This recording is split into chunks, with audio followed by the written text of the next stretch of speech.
You're listening to Following On with me, Neil Manthorp, along with former England fast bowler Steve Harmison for the usual busy show. So England have begun the Test summer with the expected victory over Zimbabwe by an innings. We'll look back at the game at Trent Bridge and discuss all the questions that need to be answered ahead of the India series. Talking of which, India have announced an 18-man squad for the series, with Shubman Gill appointed as the new Test captain.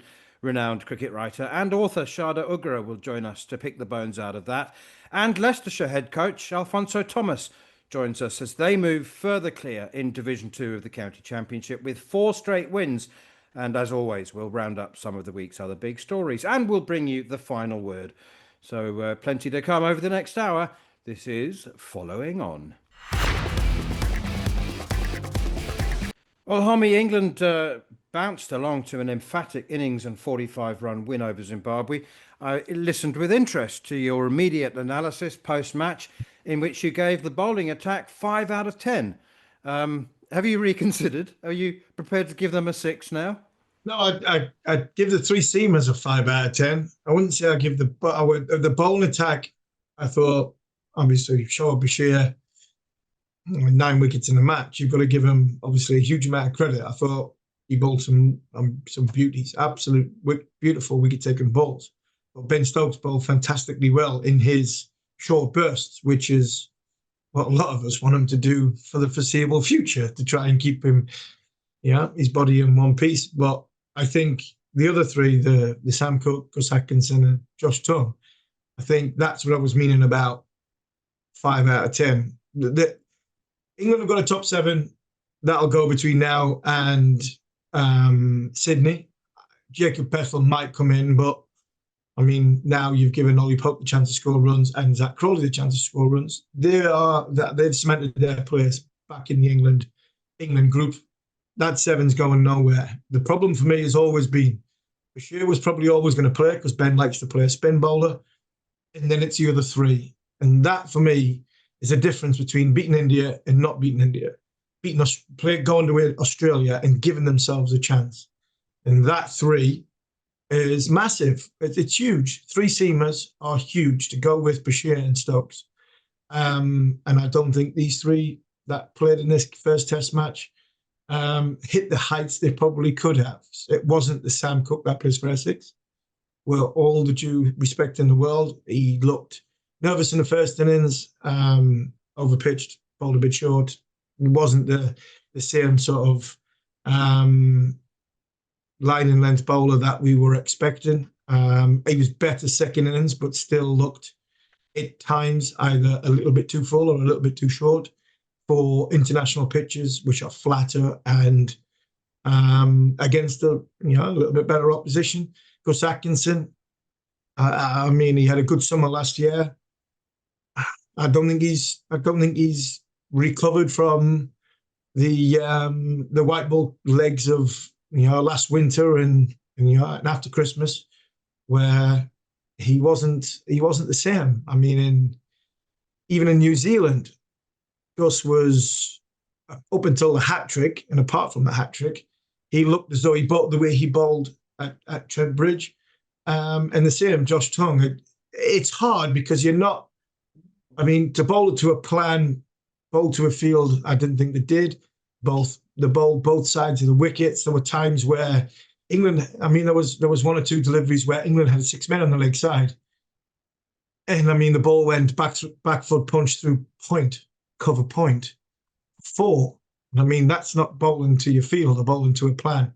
I just don't think all 3 of them bowls in a unit, and it's hard because you aren't a unit because it's the first time you've been thrown together. But this was your chance, like Zach, like Ollie. You needed to jump at the chance against Zimbabwe to get a bag of wickets, to start the front foot, English summer on the front foot. I just think the 3 seamers, and that's why I said, and I've put meat on the bones to why. I've not just said it was rubbish and it was 5 out of 10 and they weren't very good. This is why I felt as though I think they were below the standard of where England need to be over the course of this next 5 Test matches against India. And I mean, if they bowl like that against Australia, they're getting battered.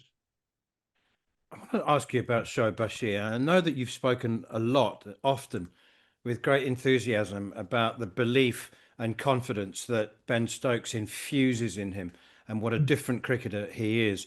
But it's a phenomenal story. You had two first-class wickets going into the Test match. He's taken 9. He's become the youngest Englishman to take 50 Test wickets. And I just somehow can't believe it's all and only about the relationship he has with the captain. I mean, I'd just like you to talk a little bit more about the difference in off spin at Test level and at county level when that you've got another game. You're playing 7 in a row in the championship, and batsmen aren't afraid of the slog sweep. They've got another innings next week, another couple of innings next week, and off spinners can be taken down quite easily at first class level. And it just seems different in Test cricket. I mean, he bowls differently, and he's treated with more respect. Is that fair? Yeah, I think you've nailed it. I think you've asked me a question and you've nailed it. I'm normally good. I'm normally good at that. I'm normally good at asking a question and answering it at the same time. So yeah, you absolutely nailed it.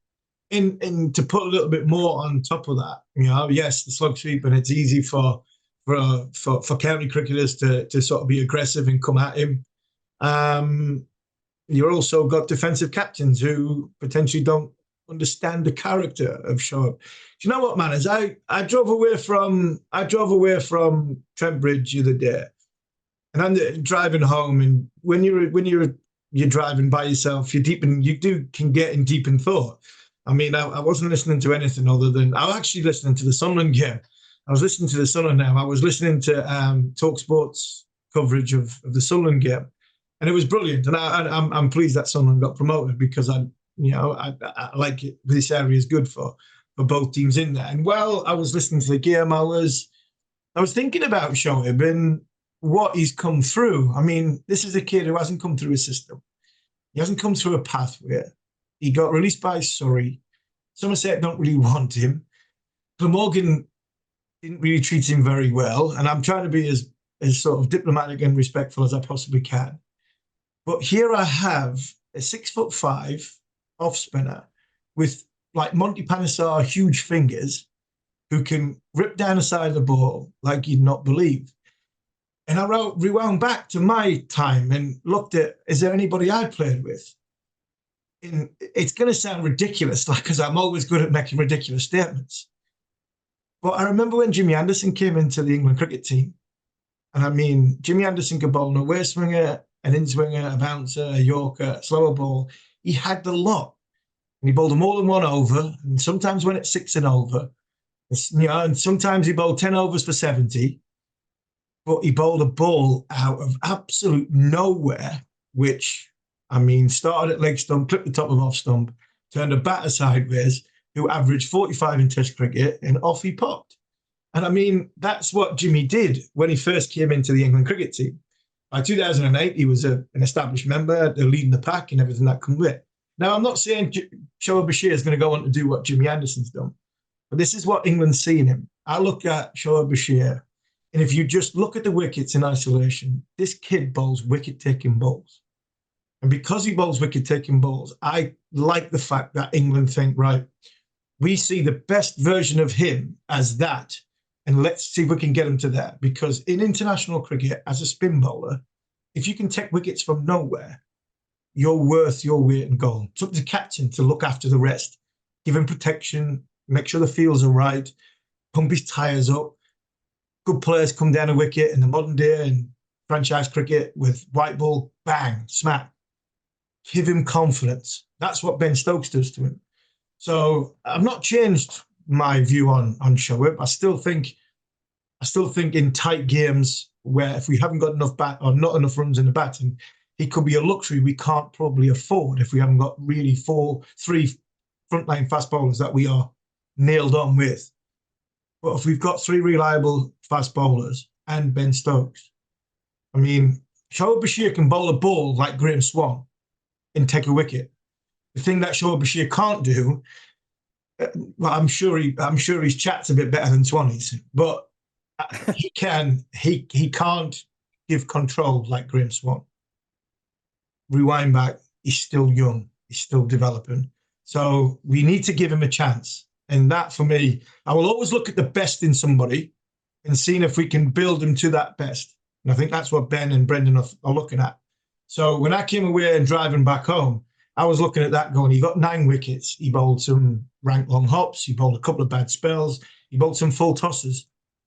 But he took 9 wickets, and his 9 wickets, 4 or 5 of them were absolute pearl of deliveries that would have gotten anybody out in world cricket. So England have got to develop that, because if you look at the next best, I mean, Jack Leach has had his chance. Coles, 3 out of, Farhan Ahmed, young. Rian Ahmed, young. I mean, this boy takes wickets out of nowhere.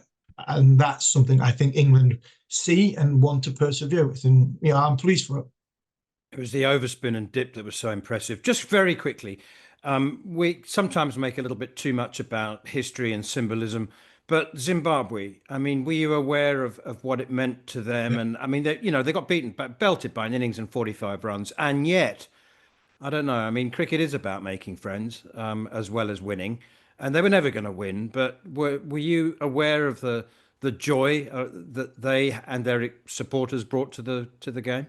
Absolutely. And if we weren't aware of it, Ed Rainsford showed us how much passion he had, nearly in tears when Brian Bennett got 100. This game was more important than the result. It was a 4-day test match, which brought Zimbabwe back to the table. I think even in the commentary, I think I alluded to a couple of times, some of the tours you've been on, some of the best tours you've ever been on, and Zimbabwe is one of the best tours I've ever been on. But I was part of that decision in 2003. Didn't go again in 2004 because of what was happening in the country. Now it's changing.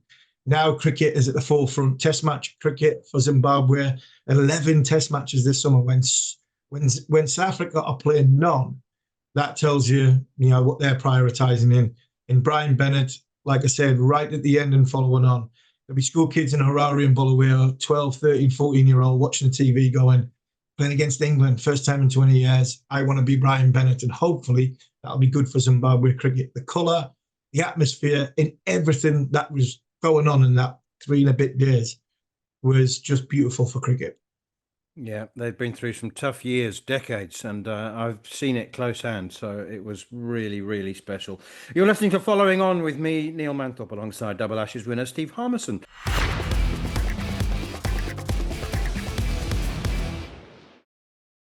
You're listening to Following On with me, Neil Manthorp, alongside Double Ashes winner Steve Harmison. And a reminder, the live cricket continues throughout the summer, as we'll bring you live ball-by-ball commentary of India's tour of England for our overseas listeners on the talkSPORT Cricket YouTube channel. Now then, Shubman Gill has been named the new India captain as they announce an 18-man squad for the Test series against England, which is live for our overseas listeners on the talkSPORT Cricket YouTube channel. And I'm delighted to say, by popular demand, Sharda Ugra, renowned Indian cricket writer and author, has joined us to confirm that when we spoke to you a couple of weeks ago, Sharda, we indicated that Shubman Gill was an absolute shoo-in for the Indian captaincy. And after we recorded the programme, I saw that a few people were punting Rishabh Pant, and Jasprit Bumrah had his backers, but it was always going to be Shubman, wasn't it? Yeah, pretty much. The selectors seem to have sort of, zeroed in on him because of one of the things that we heard about was stability, saying that he just is a very regular and a stable guy, and this is a time of transition. And the way he sort of responded, what we heard stories about how the way he responded in the dressing room during series, how he was able to even make his point across as a fairly young player. And the fact that he is seen as a batsman who is just coming into his own, and that's the reason why they seem to have gone for him. Over the choice of Rishabh, the KL Rahul was kind of like an outside dark horse kind of pick, and Bumrah. Had Bumrah not got injured, everybody in Australia in that last test match, everyone thinks he would have been captain, but that ship has sailed now. Sharda, I look at this squad as 18 names in front of me, and I mean, I look at this with Rohit and Virat obviously retiring. Are there a batter short? I mean, there's a lot of bowlers, hell of a lot of bowlers. You've got Nia is probably going to play and bat at number 5. Ashwan is, untried, untested as a backup batter, and that really seems to be it. So, I mean, they've gone heavy on bowlers, but are they a batter short, especially with the experience gone, retired? You're right in a way, Steve, because this is a very, very new batting lineup. I mean, I remember the last time I spoke, I said that KL Rahul was the only one with some experience and some kind of good returns in England. But there was Rishabh Pant as well. You don't think of Rishabh Pant as a batsman, but he's been actually our leading batter for the last 3 or 4 seasons before around the time of his terrible accident. And so, therefore, it's a very, very new batting lineup. But what happened in Australia is that we kept trying to plug the batting with these batting all-rounders, and then they want the 20 wickets to get.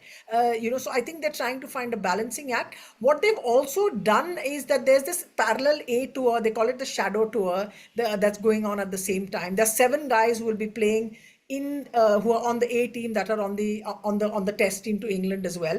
There are backups actually. I think that there's a lot of backup of a backup kind of thing that's going on. I think they're taking a great deal of they're sort of counting on the fact that someone like Karun Nair, for example, has played county cricket. I've discovered that so has Sai Sudarshan, has played a little bit for Surrey as well. So they're using all these kind of clues maybe to see the look who's going to fit in best, and let's just throw everyone in and maybe we'll come out with some superstars. I'm fairly confident that's going to happen. I'm quite a voracious consumer of Indian media, and I have to say that, the cricket writing anyway. There's an awful lot of nonsense, clickbait rubbish that's written, and I was reading a piece the other day in which someone said it might be the weakest team to go to England for 50 years. I thought, what? That's a bit harsh. And I just wonder as well whether there's a sense of liberation in some ways that Rohit and Virat not there. And there's no criticism of them whatsoever. But we've seen it with other teams when the big names, the sort of the star magnets aren't there anymore. The younger players feel, in a sense, liberated. Do you think that might happen here? I would think so actually, because these are great players. Kohli is sort of an all-time great. You've heard about it, and clickbait is like sort of think about Indian cricket like English football. That's the kind of volume of content that you're going to get. That's the degree of from good to absolutely crazy that you're going to get. So, but it's possible. That's all that we are kind of thinking about. That look, hopefully this is going to be that kind of a tour. You get enough runs, and you have the bowlers to get your 20 wickets, and you don't need to make say in the early 2000s we were making 600 runs and 700 runs and saying now it doesn't matter, we're going to get 20 wickets regardless, we've made so many. So there's a big change. We're playing with 5 bowlers pretty much, which is or bowling all-rounder / batting all-rounder. That was the big sort of confusion that was happening in Australia.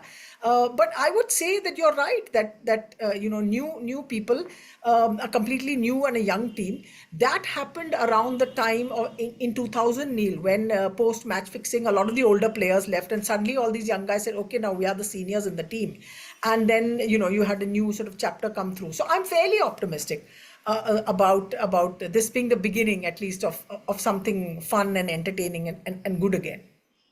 You mentioned about getting 600 and 700. I mean, back in the day, it used to take 2.5.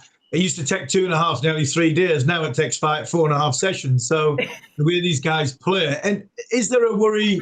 Bumrah's not captain. Ajit Agarkar has more or less, didn't say it, but he more or less indicated that Jasprit won't play in 5 test matches. Mohammad Shami's not deemed fit enough. With Rohit and with Virat, which mentioned, aren't there. Do Indian supporters need to be patient with this group? And if so, who's going to stand up if God forbid you don't go into a test match, India don't go into a test match without Shami and Bumrah? Indians, I think Indian fans are patient. The people that are not patient is the television media. They'll kind of just pitch it up and go absolutely crazy. And you're right with what you said about Ajit Agarkar talking about Bumrah being available for maybe 3 test matches. That's the figure that Bumrah has given them. If he's looked after in cotton wool and all, who knows? Who knows? It could be 4, it could be more. I mean, that's just me. I've got no extra information about this. But saying 3 is a conservative kind of an estimate. I think maybe they just want to get going quickly with as much of, Bumrah makes his early impact, and then we'll take what England respond with in the test matches ahead. So maybe they've looked at at how the games are going to play out, the schedule, what the schedule is like. The bowling does look a bit thin on the ground, and Ravindra Jadeja, who's literally, he's like the backup and the holding kind of bowler. He's probably the oldest. He is the oldest guy in the team at the moment. So it looks very, very raw and a very new team. But I think Siraj is there, who's got a bit of experience. They've had good news from sort of good feeling about Prasidh Krishna and how he's developed. He's a left arm. I don't know whether you remember in 2007 when India came not expecting to do anything. I mean, there was just all kinds of. I should have actually pulled that piece out where someone said something ridiculous, and they in the English press, and the Indians won 1-0, and Zahir Khan and the Jelly Bean series, Zahir Khan and RP Singh had a great time. So it's that kind of, England gives you the opportunities for this kind of thing to happen because your conditions are so change every over, change every 10 minutes. So let's see how it goes. And I just wanted to remind you, in that series, we opened with Dinesh Karthik and Wasim Jafar, who are our best openers, who averaged, I think, 60. So anything is possible. Yeah. Just 5 years ago, anybody that said you would pick a test squad on the form of on T20 form was just be consigned to an asylum. And yet that's what's happening now. I've got a massive soft spot for Arshdeep Singh, and I just wonder if I don't know if he's going to play, but I mean, if he can swing the Duke's ball like he swings the white ball, I think he could be in for a pretty tasty series. Yeah, so there's him and there's him and there's Prasidh, who are kind of like in competition with each other, and Prasidh is just slightly taller, and we're hoping that than Arshdeep is. And I think Arshdeep's played a little bit of county cricket. I think he played a few games for Kent. I think so. That's all the stuff that's coming together, and we're just we're optimistic. I think depends on who performs how in the nets. If there's India A performances that they can look at to see how's everyone looking, what kind of shape are they in, how's their batting going, those factors may also come into play. We'll have new openers, and it'll be full of news. We can be pretty sure about that. Yeah, you mentioned the new openers. Are we likely to see what's your take on what the batting order will be? Because I mean, I mentioned how I think there maybe is one batter short in an 18-man squad. I've got here Rahul as an opener here with Jaiswal, Sundaresan, Gill, Nair, then Pant, Richard Ajer at 7. Does that look as though what it's going to be at on first instance, or can you really afford the experience of Keir Rahul going in first, opening the baton in England against the Duke ball?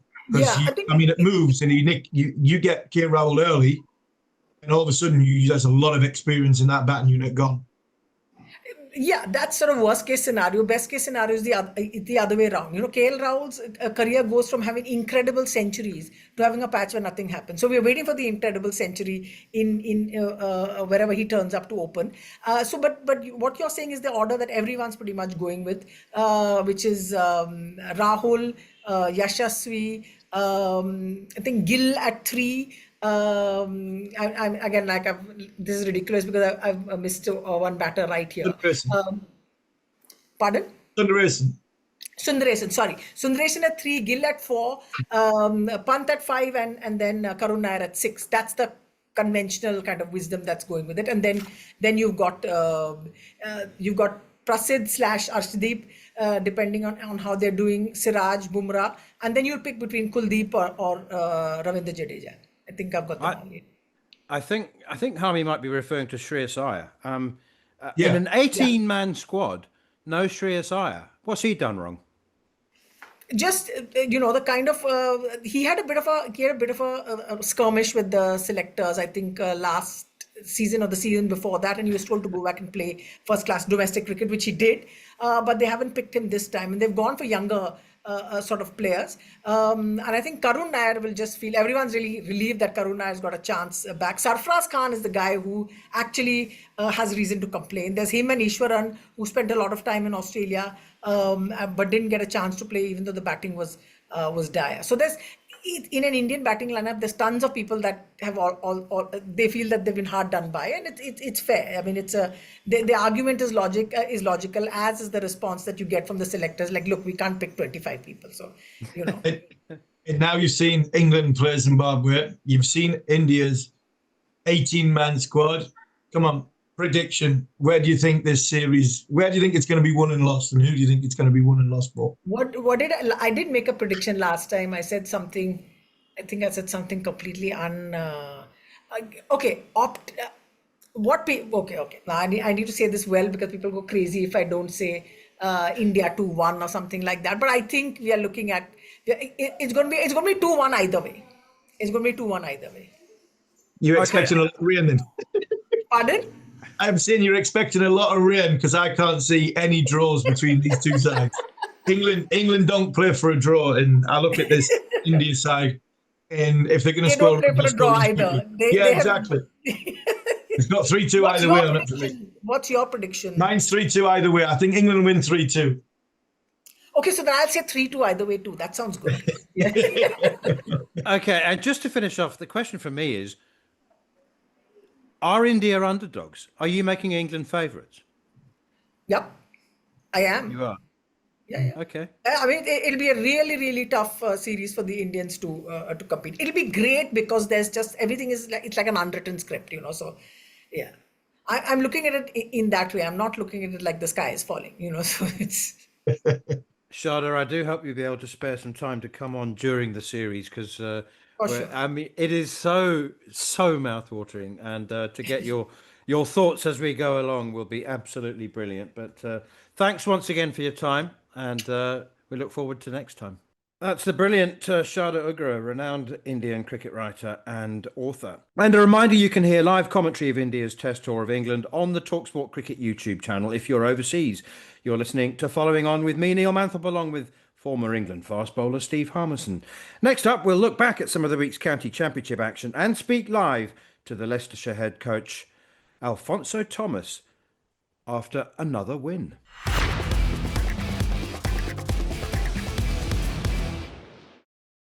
You're listening to Following On with me, Neil Manthorp, alongside former England fast bowler Steve Harmison. And if you've missed any of the show or you wish to catch up, you know what to do. Download the podcast from the Following On feed, now available via the free talkSPORT app or wherever you get your podcasts. Right, we're joined live, as promised at the top of the show, by Leicestershire's head coach, Alfonso Thomas. Alfie, last week, Harmy boldly said, well, Leicestershire are basically up. They can start preparing for Division 1 now. I'm assuming that's not quite the way you're looking at it, even though you are 31 points clear of Derbyshire. Yeah, we're not entertaining any of those conversations in the change room at the moment. Everybody at the club, as you can imagine, you know, they're obviously all kind of talking about it. The people around the ground yesterday were, you know, so they were talking about it as well. But fair dues to the lads, they've not even entertained anything like that. They just want to focus on winning every game we play. Alfie, I look at this. Obviously, we do a cricket show every week on county cricket, and a lot of talk around both divisions. And Leicester have come up quite regular because they've been winning. But it's been a team effort. We talk about how you've got a first class average of 24 at number 11. You've got nobody in the top 5 or top 6 of the highest run scorers. But years are flying. You've got 2 bowlers at the top of in the bowling ranks. Yeah. It has been a team effort, hasn't it? Mate, it has been just awesome, just how the guys have stepped up in every game. Right? Because we've been challenged by quite a few things. We lost our opening batter, Rishi Patel, in the 3rd over of the season, opener against Glamorgan. And then we also lost Chris Wright in the 2nd innings of the game. And then we had Ben Mike, who was due to bat number 10. He went to go bat in the 3. Then we were only down to the 4 bowlers. They bowled Glamorgan out. The game against Gloucester, we had a few injuries. We had no Rishi, we had no Chris White. The likes of Roman Walker came in. And just the whole squad has made a contribution. You know, it has just been amazing to see how the team has pulled together in the change room. But it's yeah, and I'm actually speechless, really. Well, you don't need to talk. Your actions are doing all the talking for you. I want to ask you about two players. What's going on with Rian Ahmed? He's obviously scoring loads of runs in the Yeah. top three, which is amazing. So Yeah. how did that come about? And also, how's Josh Hull doing? He's made his Test debut last year and he's had injuries, but is he progressing well? Yeah, no, they're both flying, really. We kind of had a chat with Rohan, because we lost the opening batter. And then so he then stepped up to open the batting and got 100 against Lancs. And then the Don came back and we kind of toying with, right, okay, if we want to play the five seamers, we've got to try and fit him in some way. So he was quite happy to go in at 3. And he's an unbelievable talent with both the bat and the ball, really. And he's been flying ever since. I've just allowed him to go and play. I definitely want him to just go and express himself. There's absolutely no shackles on him. Just go and play it. And in terms of his bowling, there's going to be a part in the season where he's going to play a part for us. If you think about the next 4 games, we're going to be playing with a Kookaburra ball. And we will probably have to look at a Liam Travascus to come in as well. So our squads, there has been a plan.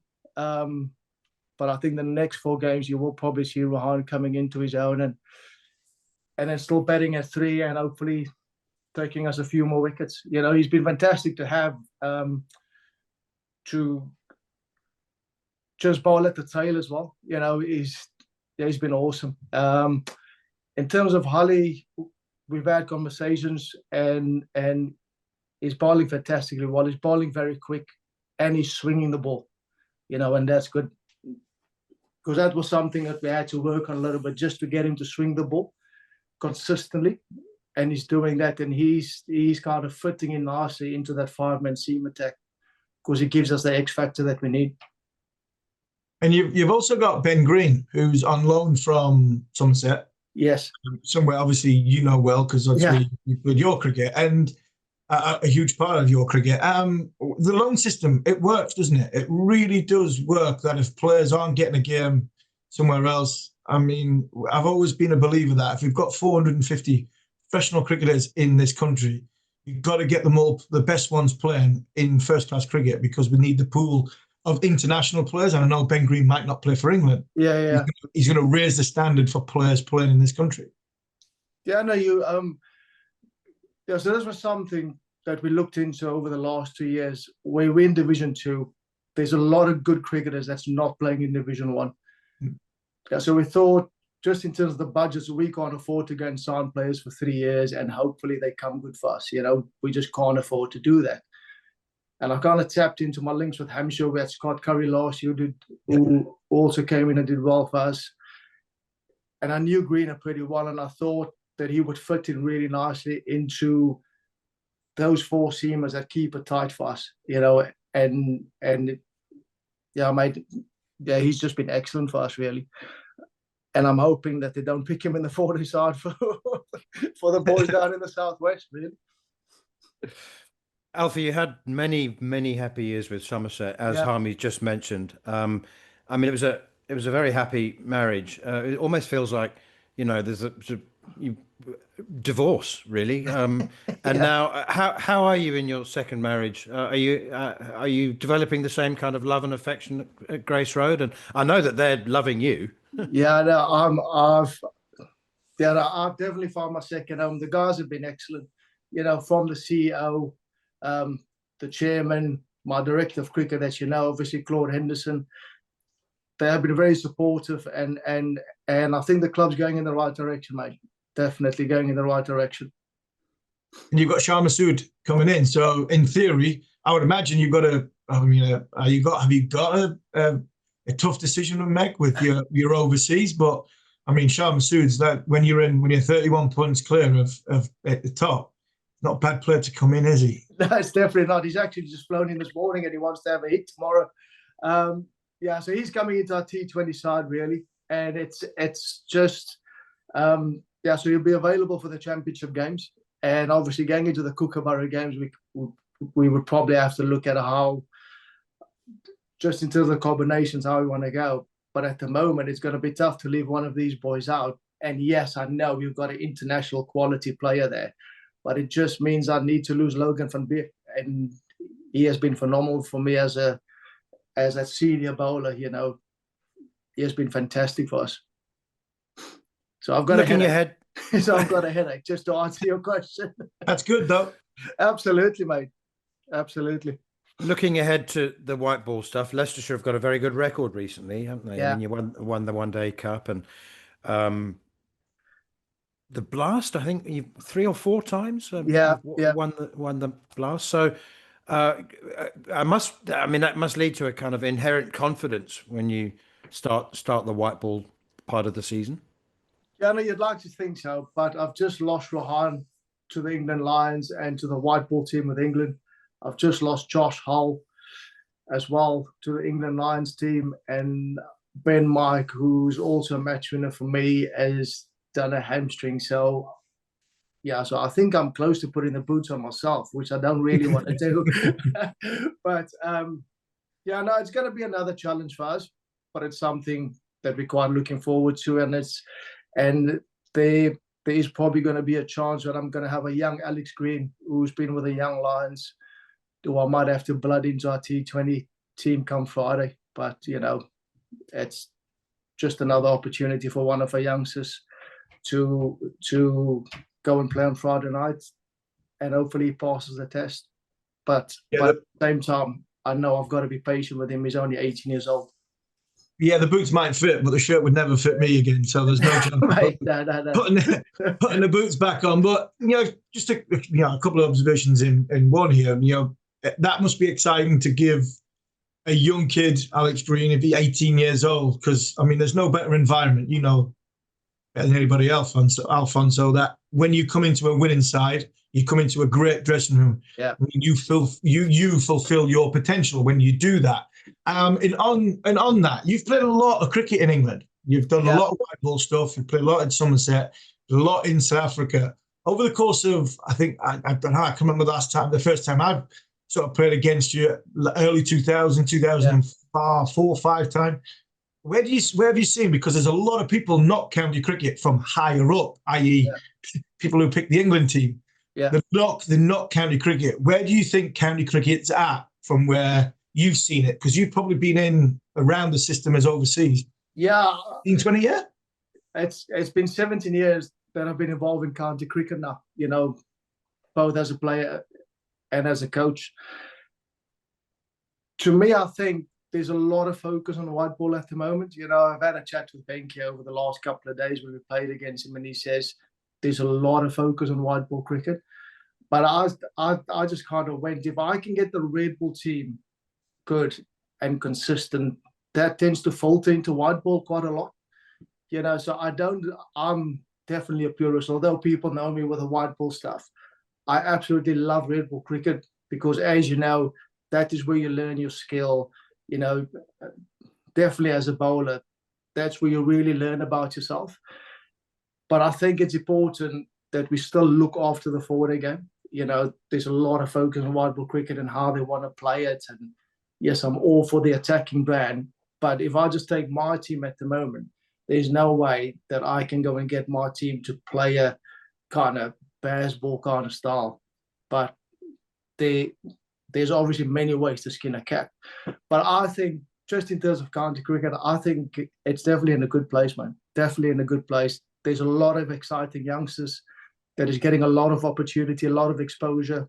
I've had a chat with Freddie a couple of months ago when we were down at Langs, and he's excited. And I think that he's doing a fantastic job just getting these youngsters bowling and playing, because I think we were both on the same page. These youngsters have to bowl, you know, and there's a lot of guys that say, well, okay, this guy can only bowl so many overs. And I'm like, he's got to play. And I can see it in Josh Hull now. You know, of course, he's played almost every game for us this season. He's just getting better and better. So do not wrap him up in cotton wool. Let them bowl. Let them bowl. But that's my opinion. I'm sure you will share the same opinion as me. To be fair, Alfie, I've just had listen to this show properly. I've just had the biggest rant you'd not believe, and Manners didn't fall off his chair because he's used to my rants. But I've just said what you've more or less said, but I said a little bit more passionately and a little bit more forthright. And whenever I get like that, people start shouting abuse at me. But I'm pleased somebody else from the bowling fraternity and the bowling coach has said the only way to get better by bowling. Yes, amen to that. Definitely. And I could see it over the last couple of games. He's just getting better and better. He's working it out. I went to go chat to him yesterday on the boundary, and he said, "Coach, I think I'm getting a bit too close to the wicket." I said, "Mate, definitely go for it." And then he came in and he cleaned up the tail, and there you go. So he's kind of working it out as he's playing. If he's sitting in the gym and he's not bowling, he's doing shadow bowling. That's not going to help him. Yeah. So just get him play. Alfie, you were one of my all-time favourite cricketers. You really were. I always think of you as the archetypal, the prototyped death bowler. Bowling Yorkers at will, and you provided a great deal of joy to a lot of people over the years. I just want to know from you finally. Yeah. Are you as satisfied? Are you getting as much joy from coaching as you did from playing? I absolutely love it. Yeah, it's been a passion of mine that I want to give back to the game. This game has been awesome to me. I've gone to all of these places: India, Australia, Bangladesh, South Africa. I've worked with fantastic coaches over the years: Kirsten, Joe Wardener, Justin Langer. So I've kind of got to know what works and what doesn't work. So, mate, I'm as passionate as I was as a player. Keep going, my friend. Keep going. Thanks, Army. Keep going and come on, the Foxes. Thanks, Army. Appreciate it, mate. I don't want to tempt fate, but let's see you in Division 1 next year. Thanks, man. Thanks, mate. Great to see you. That's Alfonso Thomas, Leicestershire's head coach, and he really was a very, very fine cricketer. People tend to forget that. Who can forget his 4 wickets in 4 balls for Somerset? And he got 2 first-class hundreds, Harmy. Yeah, he was a good cricketer, a fiery cricketer. I tell you what, he upset a few. He did. He upset a few. He got in people's faces, and he was not shy. Who it was, you could be the biggest name in the game, and he would not only would he give you it from an opinion point of view, he would then turn around and hit that white line. 6 out of 6. He was up there with the likes of Darren Gough, Andrew Flintoff, Neil Colleen, who I played with. They were in that time as good a death bowler as you'll ever see. Yeah. And the strange thing is that I reckon he's the only bowler I know who got quicker after he turned 35. He found an extra yard of pace from somewhere. Probably because he came to county cricket and he bowled more. Like he's just said, you get better when you bowl more. And don't forget the usual full roundup of all the county championship action. Make sure you tune into Following On the County Cricketer. Harmy's on that. It's available on our YouTube channel and also on the Following On podcast feed. You're listening to Following On with me, Neil Manthorp, alongside Durham Hall of Famer Steve Harmison. Next up, in part 4, we'll round up some of the week's other big stories and as always, bring you the final word.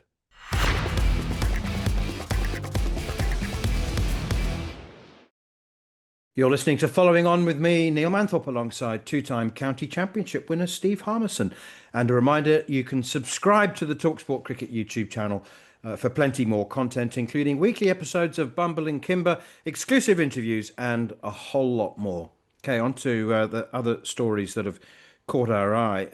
If anybody follows cricket and isn't aware of the Sikandar Raza story, then they must have been in a lead box for the last 48 hours. Absolutely incredible, Harmy.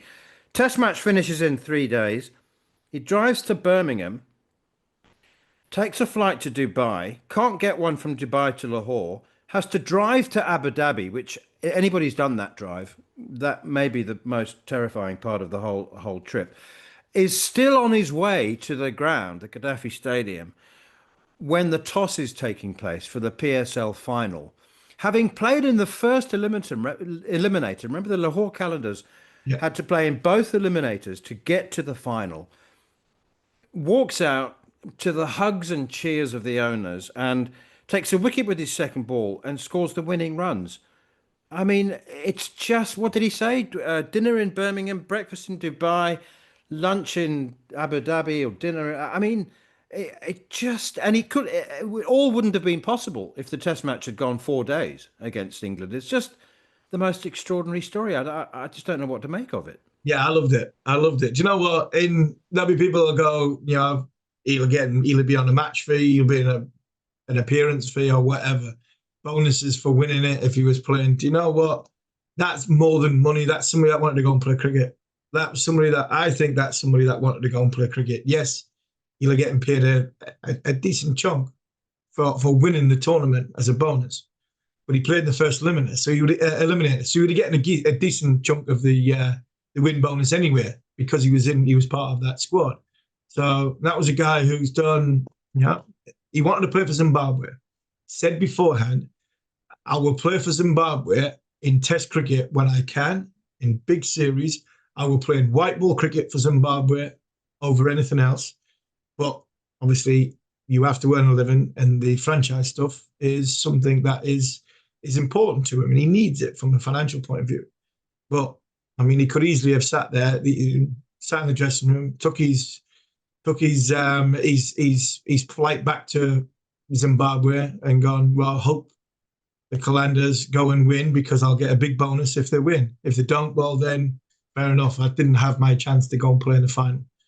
And boy, what a run that was, wasn't it? I mean, planes, trains and automobiles to get to a point. I think he got there 5 minutes before the toss or 5 minutes after the toss. I mean, then to go and walk out. So do you know what makes me laugh with that? Right? In this country, right? And I've got a bee in my bonnet in a minute about fast bowlers being injured all the time. And the way science has looked at cricketers and the way science has looked at, if he was English, there's nowhere in the world he'd have played cricket. Because somebody that's never played the game would have said, oh, no, he can't do that. I mean, these numbers aren't up. He's in the red zone. He's too tired. I mean, and that for me is where cricket's at. You know, in England, bowlers are getting injured because they don't play enough cricket. They don't bowl enough. And there's a guy there took 3 aeroplanes, took, 2 ridiculous car journeys to get a chance to have a game of cricket. And Matt Potts, I'm going to call it out. Matt Potts did not go back after being he get left out of the test match in Durham. And I'm not saying it because I'm against the Durham. I mean, it could have been anybody. But Matt Potts couldn't go 2.5 hours from Trent Bridge to Chesley Street to play a cricket match. Sikandar Raza finished a test match, got on 3 different aeroplanes, took 2 ridiculous car journeys to play in a 2020 game. I'll leave it there. And that's why, for me, bowlers are getting injured. Why bowlers are getting injured? Because they're getting wrapped up in cotton wool. They're not getting challenged enough. Cricketers aren't getting challenged enough in this country, and we are losing far too many bowlers, particularly because the way, I can't go on anymore. It really annoys me when I see bowlers, 50%, can only bowl 50% today. I can only bowl 70% today. What does 50% mean? What does 70% mean? Matt Potts, an absolute thoroughbred. Somebody that bowls a lot of overs because he's strong and he plays the first 4-day games, first 4-day games of the season. And James Rew goes up the road and plays a game of cricket. Matt Potts is bowling with a white ball to Tim Southey at lunch and tea. Oh, my world, this game is gone. In this country, this game is gone. We have gone too overprotective to our cricketers. Do we wrap them up in cotton wool? Do we challenge them enough? Nah, not for me. And this is not me having a go at Matt Potts. This is the system for me. This is the system. It is. We do bizarre. love it. We do love it. It's bizarre. They're the same. I'm going on Durham as well. Brydon Cars has played 1 game. Why couldn't he play it this week? Why couldn't he play it this week? He's got 1 days coming up. 3 1-days in the space of a week. Come on. Because the computer doesn't let him, Harmy. Because the computer doesn't let him. Some idiot who has never, doesn't understand the bowling action is telling him he can't play. Wow. Rob Key sorted out. We do love it when you get passionate. Yeah. And a final word about Sikandar Raza. Did you know, because it was all organised at such a last minute, there weren't any business class seats available. He flew economy. Oh, Did you know that? In England play would definitely not have done that. I mean, he'd definitely not have done that. If there's no business class seats, I've got to sit with the pilot. I'll help fly the plane. Yeah. I'm not sitting in the back. All right, let's have a quick word about the West Indies Ireland series. They looked a bit rusty. Ireland were brilliant in the first ODI, put 300 on the board, 100 for Andy Balbirnie. Barry McCarthy took 4 wickets. But just when you thought the West Indies were going to be turned over, they got bowled out for 179 to lose that first one by 124 runs. But boy, did they bounce back. 352 in the second game before it was rained out, and then 385 for 7 with 170 for Casey Carty, 200 for him, and they won that by 197 on the DLS. So I think that the West Indies are looking a lot stronger against a pretty tidy Ireland team than many people thought they might. I think they might be well poised to give England a good run in this series coming up. Yeah, I think they will. I think the 50 over contest will be. I fancy England to be stronger than the West Indies in the 50 over contest, but I think the T20 contest will be an absolute humdinger. I really think it will. The shorter the format, the better the West Indies become. So, Casey Carty, 2 in a back-to-back hundreds. I think there was a big milestone for Paul Stirling in there as well, from Ireland's point of view. So, it looked a very, very competitive ODI series. That so I would expect the West Indies to give England a game, and let's see where it goes. Hopefully England's refreshed bowlers will be up to speed and they can hit the ground running. We'll see. Let's hope they're well rested, hey. Okay, word about the England women, the beginning the Charlotte Edwards era with 2 convincing wins over the West Indies, who really, really look short of a gallop. Much written about how little they actually have played, that squad. But they won the first 2 games comfortably. Hayley Matthews making 100 for the West Indies, 100 not out in a total of 146 for 7. But Sophia Dunkley, Heather Knight, Nat Brunt, all in the runs, and good to see them all scoring runs for different reasons, I suppose, really. Heather Knight, lovely see her business as usual, and the new captain, 55 not out in the second game. Yeah, it is, and it's always difficult when a captain and a coach come in with a statement, and they made a statement. The fitness statement was huge, big decisions, and when you can start on the front foot, you have a chance. And I mean, you've got a feel for Hayley Matthews, haven't you? I mean, she's carried that team for so long now, and they didn't qualify not long ago, and she got 100. What did she get? 104 for in the qualifications, and still didn't qualify for the World Cup. And you watch that game. I seen bits of that game towards the end, and it was a forlorn figure. That can I do any more for this team? And just could do with a little bit of help.